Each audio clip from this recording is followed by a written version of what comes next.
네, 하나님 말씀 보겠습니다.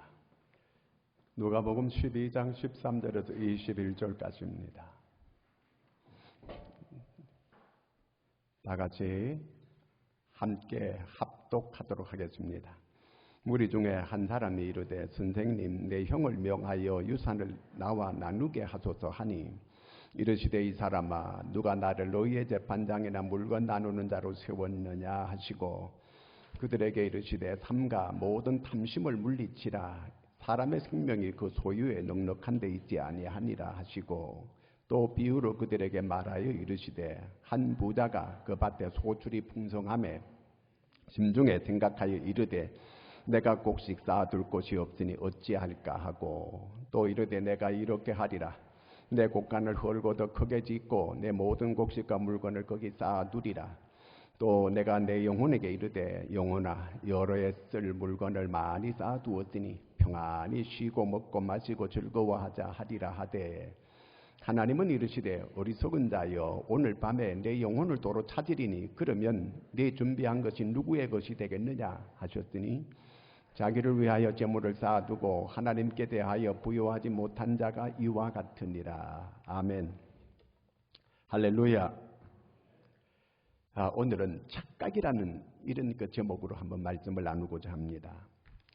한 24년 전에 우리나라 대한항공이 괌으로 가다가 그 괌 공항 가까이 와가지고 추락한 이런 사고가 있었습니다. 이 사고가 왜 일어났느냐 하면은 기장의 착각 때문이었습니다. 이제 보통 여기서 우리나라에서 괌으로 갈 때는, 거기 내릴 때는 캄캄한 밤이에요. 비가 오고 있었습니다. 할 줄은 안 보이는 거예요. 그래서 이 기장이 무선 송신을 이제 계속 이 무선 송신을 받는데, 무선 송신소를 이 주파수를 따라 가지고 이제 그 전보기를 몰고 내리는 거예요. 보통 모든 거의 공항마다 무선 송신소가 활주로 맨 끝에 있거든요. 맨 들어가는 착륙하는 그 지점에 있거든요. 그런데 이 괌은 무선 송신소가 6km 떨어져 있는 언덕 위에 있는 거예요. 근데 이 기장이 활주로 바로 들어간 입구에 거기에 있는 줄 알고 비행기를 몰고 내려가는 거예요. 착각한 거예요. 254명을 태운 이 비행기가 228명의 사람들이 사망하는 이런 끔찍한 사고가 일어나게 된 것입니다.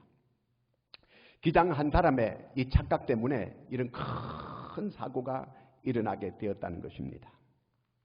자, 오늘 말씀에 역시 이런 내용으로 이 착각에 대한 이런 내용을 우리가 이 말씀 속에서 살펴볼 수가 있는데, 어떤 한 사람이 예수님을 찾아왔어요. 그러면서 예수님께 부탁을 하는 거예요. 자기 형님한테 좀 잘 얘기해가지고 좀 이렇게 자기한테 그 상속을 좀 더 많이 받을 수 있게끔 이렇게 해달라고 예수님을 이용하는 거예요. 그때 예수님께서 뭐라고 말하느냐 하면은 탐심을 물리치라, 이렇게 얘기해 줬어요. 그 당시에는 법으로 하면은 맨 장자가 3분의 2를 받고 그 다음에 차자가 3분의 1을 받는 거거든요. 그런데 어떻게 하든지 이 동생은 좀 더 이 형한테 예수님께서 말씀을 좀 잘해가지고 자기한테 좀 돌아올 상속을 좀 더 많이 돌아올 수 있게 해달라고 이렇게 부탁을 한 거예요. 그런데 예수님은 네가 탐심이 많다, 이렇게 예수님께서 일러주었어요.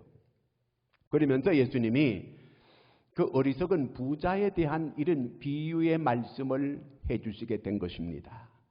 오늘 19절 말씀을 같이 한번 읽겠습니다.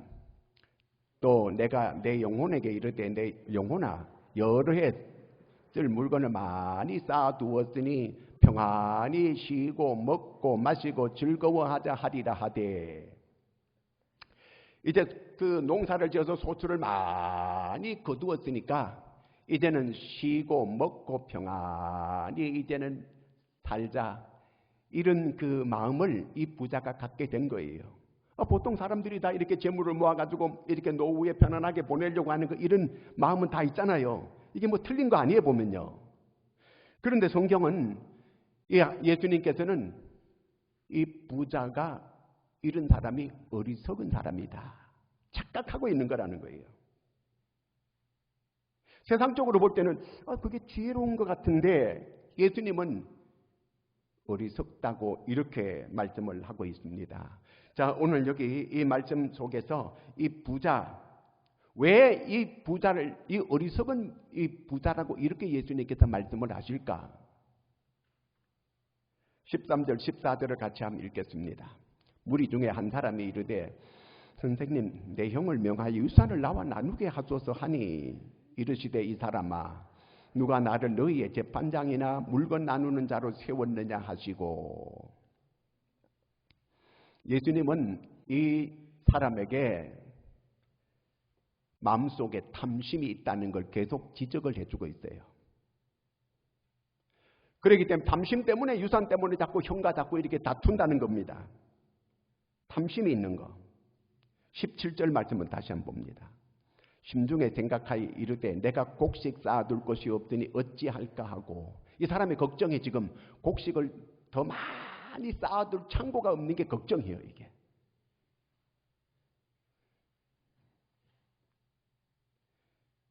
자, 탐심, 좀 더 많이 더 가지고 더 이렇게 가지고 사는 이 마음이 탐심이라는 거예요. 자, 하나님께서 에덴 동산을 만들고 거기에 아담과 하와를 살게 해줬습니다. 빨가벗겨 놓고 이렇게 살게 했어요. 왜 빨가벗고 이렇게 살게 이렇게 만들었을까? 사람들이 얘기를 해요. 왜 그랬을까요? 옷을 지어가지고 만들어주게 되면 뭐 만들어 달라 그래요? 주머니 만들어 달라 그래요. 주머니 만들어주면 또 뭐 넣어달라 그래요? 돈 넣어달라 그래요. 그렇기 때문에 아예 빨가벗고 살아라. 그렇게 했다는 거예요. 그 성경에 없는 얘기에 사람이 그냥 추측하고 그렇게 생각하는 것 뿐이에요. 그러니까 사람의 이 탐심이라고 하는 건 끝도 없다는 거예요. 그러기 때문에 부자가 행복이라는 게 없는 거예요. 왜? 만족함이 없으니까 더 가지려고 하는 이런 마음. 그러니까 족함이 없는 거예요. 만족함이 없는 거예요. 그러니까 행복하지 못한 거예요. 그래서 돈 좀 있는 사람들이 거의 불행해요. 왜? 행복이 없으니까. 그런데 믿음이 있다고 스스로 생각하는 거예요. 돈 꽤나 이렇게 있으니까, 내가 믿음이 있으니까 하나님께서 이렇게 나한테 물질의 복을 준 거 아니냐, 이렇게 착각을 하는 거예요. 골로새 3장 5절을 같이 읽습니다. 그러므로 땅에 있는 지체를 죽이라 곧 음란과 부정과 사욕과 악한 정욕과 탐심은 우상숭배니라. 하나님을 믿는 게 아니고 돈을 믿는 거예요. 돈이 첫째예요. 탐심이 우상숭배라는 거예요. 우상숭배하고 있는데 하나님을 믿고 있다고 이렇게 착각하고 있다는 거예요. 하나님께 대해서는 부유하지 못하다, 그런 얘기입니다. 그래서 복권 당첨된 사람들을 이렇게 조사를 쭉 해보면 거의 불행하다는 거예요. 복권 당첨됐으면 형제 만났는데 형제 만났으면 팔자 펴가지고 이렇게 잘 산다고 이런 소리를 들을 수 있어야 되는데 그렇지 못하고 오히려 그런 사람들이 다 잘못되더라는 거예요. 다 불행하게 되더라는 겁니다. 어떤 사람들이 이렇게 실험을 해봤어요. 쥐가 100마리 있습니다. 100마리 있는데 50마리는 쥐가 포만증을 가질 수 있게끔 넉넉하게 이제 먹이를 주는 거예요. 그러니까 하루에 이 쥐가 100칼로리가 필요하다는 걸 이제 알았습니다. 그래서 이 쥐가 자기가 어느 정도 배가 차면 쥐는 더 이상 먹지 않는다고 합니다. 사람은 계속 먹지만 쥐는 자기가 딱 이렇게 이 포만이 딱 오면 딱 안 먹어요. 안 먹는다는 거예요. 그런데 다른 이 쥐 50마리에 대해서는 100칼로리가 필요한 포만증이 100칼로리인데 85칼로리만 주는 거예요. 그것도 3번 나누어 주는 거예요. 그리고 난 다음에 이제 암을 발생하는 그 화학 물질을 그 쥐들에게 전부 다 주입했어요. 그런데 이렇게 포만증이 있게 먹은 이러한 쥐들을, 이 50마리는 거기 65%가 암이 발생했어요. 그런데 그 100칼로리 필요한 게 그렇게 이 50마리는 65%가 암이 발생했는데 85칼로리만 주고 그것도 3번 나누어 줬던 이 쥐들은 단 4%만 암이 걸린 거예요. 왜 이렇게 됐을까? 그 포만증을 가지고 있게끔 이렇게 많이 먹은 이 쥐들, 100칼로리를 섭취했던 이 쥐들은 그 포만증이 아무 일도 안 하는 거예요. T임파구가 이렇게 활동을 해가지고 그 암세포가 들어오면, 암이 들어오면 그 균을 잡아먹어야 되는데 그런 일을 아무것도 안 하더라는 거예요. 그런데 이 적은 칼로리를 섭취한 그들 쥐들에게는 이 T임파구가 열심히 활동을 해가지고 그 암을 전부 다 잡아먹더라는 거예요. 그래서 4%밖에 암이 안 걸린 거예요. 우리가 이 재물이 넉넉하게 있게 되면 우리 스스로가 이 마귀가 우리 믿음을 떨어뜨릴 때 그게 아무 역할도 못한다는 거예요. 그래서 영혼이 거의 다 병이 든다는 거예요. 영혼에 치명적인 영향을 끼치게 되더라 그 말입니다.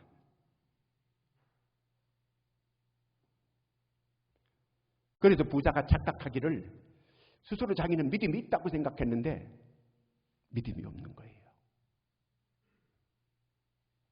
고린도후서 13장 5절을 읽습니다. 너희는 믿음 안에 있는가? 너 자신을 시험하고 너 자신을 확증하라. 예수 그리스도께서 너희 안에 계신 줄을 너희가 스스로 알지 못하느냐? 그렇지 않으면 너희는 버림받은 자니라. 여러분은 믿음에 확실한 증거가 있습니까? 믿음에 확실한 증거가 있어야 돼. 내가 나를 시험해 봐야 돼요. 믿음에 확실한 증거가 있어야 돼요. 확정을 해야 돼요. 만약에 예수 그리스도가 내 안에 계신 줄 내가 스스로 알지 못하면 그 사람은 버림받는 사람이라는 거예요. 믿음의 부자가 되는 여러분들이 되기를 축원합니다. 그 다음에 이 두 번째는 이 부자가 재물을 쌓아두게 되면 미래가 보장된다고 이렇게 착각을 하고 있는 거예요. 자, 그 다음에 17절, 18절을 같이 읽습니다. 심중에 생각하이르되 내가 곡식을 쌓아둘 것이 없으니 어찌할까 하고 또 이르되 내가 이렇게 하리라. 내 곡간을 헐고 더 크게 짓고 내 모든 곡식과 물건을 거기 쌓아두리라. 이 부자가 부정축제했다는 그런 얘기 아니에요. 도덕적으로 이 사람이 재물을 모으는데 무슨 잘못했다는 얘기가 아니에요.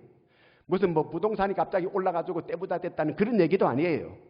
이 사람은 정말 열심히 노력해가지고 피땀 흘려가지고 농사를 지어가지고 수확이 많이 나와가지고 이렇게 그 부자가 됐다는 그런 얘기입니다. 도덕적인 잘못은 없어요. 그런데 이렇게 부하게 되면 위험해질 요소가 아주 많아지게 된다는 그 얘기입니다. 영적인데 위험해질 요소가 많이 있게 된다는 거예요.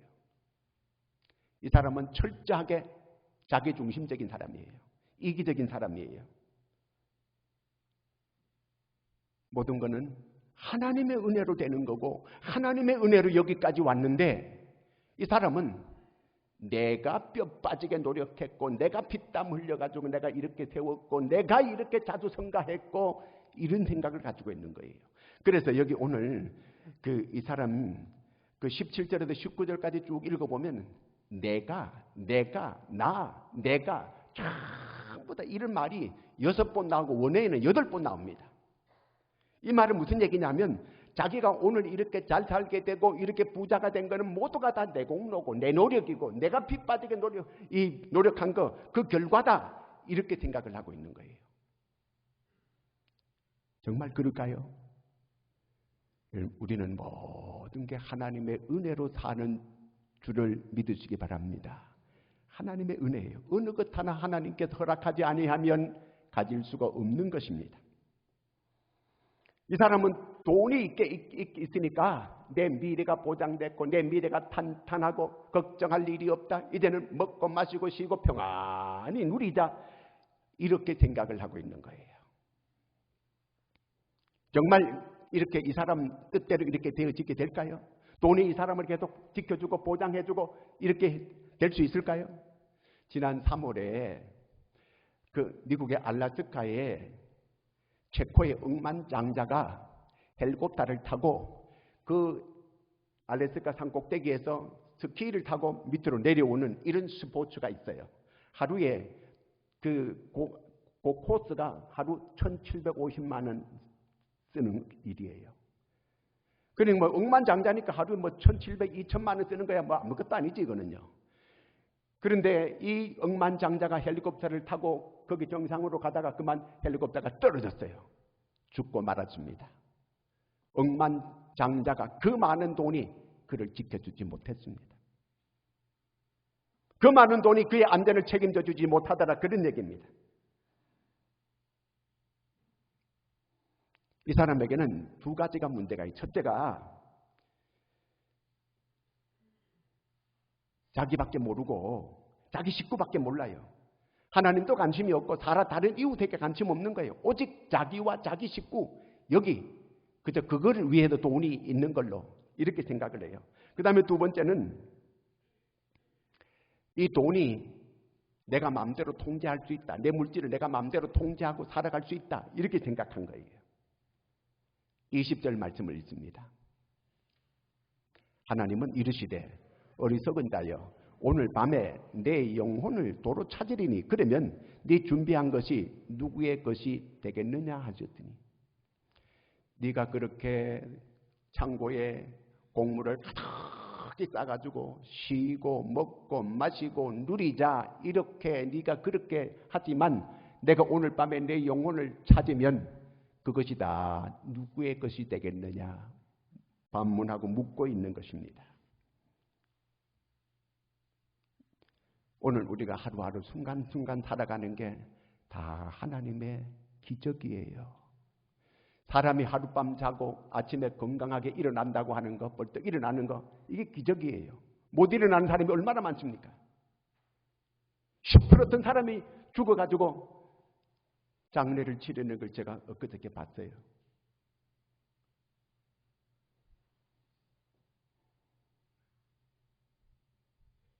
젊은 사람이라고 해가지고 이렇게 바이러스가 그냥 지나가는 게 아니더라고 보니까 이게요. 부자라고 해가지고 바이러스가 그냥 지나가는 것도 아니에요. 내 인생을 내가 통제할 수 있을 것 같지만 절대로 그렇지 않다는 그 얘기입니다. 1년에 여러분 사람들이 교통사고로 죽는 것이 얼마나 많은지 아세요? 우리나라 1년에 15,000명이 그 교통사고로 죽습니다. 자살해 죽는 것도 거의 그만큼 죽습니다. 전쟁이 나가지고 죽는 게 그렇게 많지 않아요. 미국은 총기 사고로만 1년에 죽는 숫자가 어마어마합니다. 우리 모든 삶은 하나님의 손안에 있음을 믿으시기 바랍니다. 다 하나님의 실패도 죽음도 이 모든 것은 하나님의 섭리 안에 하나님의 뜻 안에 다 있다는 거예요. 하나님께서 아브라함에게 너는 나의 방패다 그랬습니다. 하나님께서 아브라함의 방패가 되어준다는 거예요. 너의 안전을 내가 지켜주겠다는 거예요. 야곱에게도 똑같은 말씀을 하나님께서 하셨어요. 야곱아 내가 너의 방패다. 내가 너와 함께 해주마. 내가 너를 지켜주겠다. 하나님께서 끝까지 지켜주는 거예요. 하나님이 우리의 방패가 되어주실 때만 안전한 줄로 믿으시기를 바랍니다. 오늘 여기 나오는 예수님께서 비유로 하는 이 부자 창고가 쌓을 곳이 없도록 넘치는 이런 부자였습니다. 그런데 그는 그 많은 재물 때문에 고민하고 어떻게 하면 이 재물을 더 많이 쌓아놓을까 이렇게 염려하고 있지만 자기 주변에 때를 굽는 사람이 있어도 관심 없습니다. 그에게 도움을 받아 청구하는 사람이 있어도 그 관심 없는 거예요. 하나님의 나라에 더욱 관심 없어요. 오직 자기를 위해서 쌓는 거예요. 주님께서 이런 사람이 어리석은 부자라는 거예요. 다 닫혀 있는 거예요. 이웃에 대해서도 마음이 닫혀 있고 하나님께 대해서도 마음이 닫혀 있는 이런 사람이 세상에 불쌍한 사람이라는 거예요. 여러분 모두가 다 하나님께 부요한 여러분들이 되기를 축원합니다. 21절 말씀을 같이 읽습니다. 자기를 위하여 재물을 쌓아두고 하나님께 대하여 부요하지 못한 자가 이와 같으니라. 이 어리석은 부자에 대한 이 결론이 뭐냐 하면 하나님께 부여치 못한 그런 세상의 부자가 어리석은 자라는 거예요.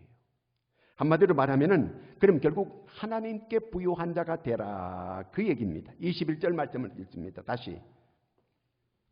자기를 위하여 재물을 쌓아두고 하나님께 대하여 부요하지 못한 자가 이와 같으니라. 하나님께 부요하지 못한 자가 결국 어리석은 자라 그 말이에요. 그러니까 하늘의 부자가 되라는 예수님께서 말씀은 바로 이 말씀이에요. 결론이. 마태복음 6장 19절 20절 읽습니다. 너희를 위하여 보물을 땅에 쌓아두지 말라. 거기는 좀과 동록이 해하며 도적이 구멍을 뚫고 도적질하느니라. 오직 너희를 위하여 보물을 하늘에 쌓아두라. 거기는 좀이나 동록이 해하지 못하며 도둑이 구멍을 뚫지도 못하고 도둑질도 못하느니라. 하나님 뜻대로 사는 거, 하늘나라의 보물을 쌓는 사람이라는 거예요. 하나님께 부요한 자가 되라는 말씀입니다. 야고보 4장 13절을 같이 읽습니다. 들으라, 너희 중에 말하기를 오늘이나 내일이나 우리가 어떤 도시에 가서 거기서 1년을 머물며 장사하여 이익을 보리라 하는 자들아, 내일 일은 너희가 알지 못하는도다. 너희 생명이 무엇이냐? 너희는 잠깐 보이다가 없어지는 안개니라. 너희가 도리어 말하기를 주의 뜻이면 우리가 살기도 하고 이것이나 저것을 하리라 할 것이거늘. 우리는 잠깐 있다 없어지는 안개라는 거예요. 안개. 선한 청지기가 되라는 거예요. 내가 이 다음에 하나님 앞에 섰을 때에 정말 착하고 충성된 종이라 이렇게 칭찬받을 수 있는 이러한 지혜로운 그런 사람이 되어지란 그 말입니다. 어떻게 하는 게 주의 뜻대로 살아가는 삶이겠습니까? 유대인들 그 랍비를 통해서 내려오는 얘기가 있습니다. 모노바즈라고 하는 사람이 있었는데 이 사람은 유대인 중에서 아주 조상들로부터 많은 유산을 물려받은 이런 사람입니다. 그런데 이 사람이 아주 친절하고 아주 관대한 이런 사람인데 그 이스라엘에 기근이 왔어요. 이제 사람들이 굶어 죽는 사람들이 아주 많은 이러한 때가 됐습니다. 그때 이 사람이 자기 전 재산을 다 내놓았습니다. 그때 그의 형제들이 찾아왔어요. 아니 조상들이 그렇게 어렵게 모아가지고 이렇게 물려준 그 재산을 갖다가 이렇게 다 한꺼번에 이렇게 허비할 수가 있겠느냐고 와가지고 그를 책망했습니다.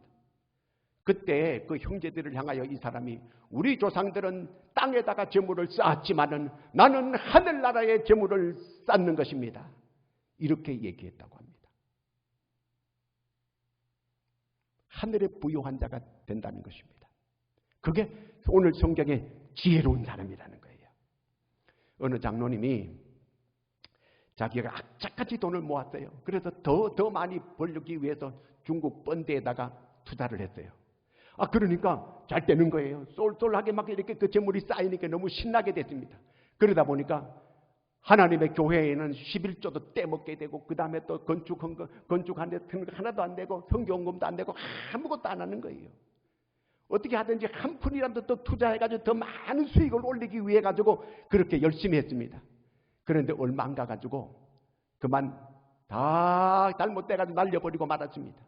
그가 하는 말이 그럴 줄 알았더라면 그저 그 반이라도 성교헌금을 냈더라면 얼마나 좋았을까? 그걸 건축헌금을 드렸더라면 얼마나 좋았을까? 그때 11조를 제대로 했더라면 얼마나 있을 때는 그런 생각을 못했다는 거예요. 잃고 나니까 그때서야 이제 깨달아지게 되고 알게 되었다는 것입니다. 프랑스에 8년 동안 프랑스에서 제일 존경받는 이런 사람이 있었는데 그 사람이 피에르 신부예요. 제일 존경받는 사람이에요. 그 사람의 책 가운데 단순한 기쁨이라고 하는 책이 있는데 그 책 가운데 그 자기가 경험한 이런 그 체험담을 실어놨어요. 어떤 한 젊은 사람이 자기를 찾아왔대요. 자기가 가장 프랑스에서 존경받는 사람이니까 찾아와가지고 자기 비참한 처지를 이제 얘기를 하는 거예요. 마지막 이제 자살해 죽으려고 신부님을 찾아온 거예요. 그래서 이제 신부님한테 다 얘기를 한 거예요. 마누라는 도망갔고 사업은 다 망했고 뭐 이런 얘기를 다 하는 거예요. 신부님이 들어보더니만 아이고 죽어야 되겠네요. 그렇게 뭐 그 정도 되면은 살 수 없겠네요. 죽어야 되겠다고 이렇게 얘기를 했어요.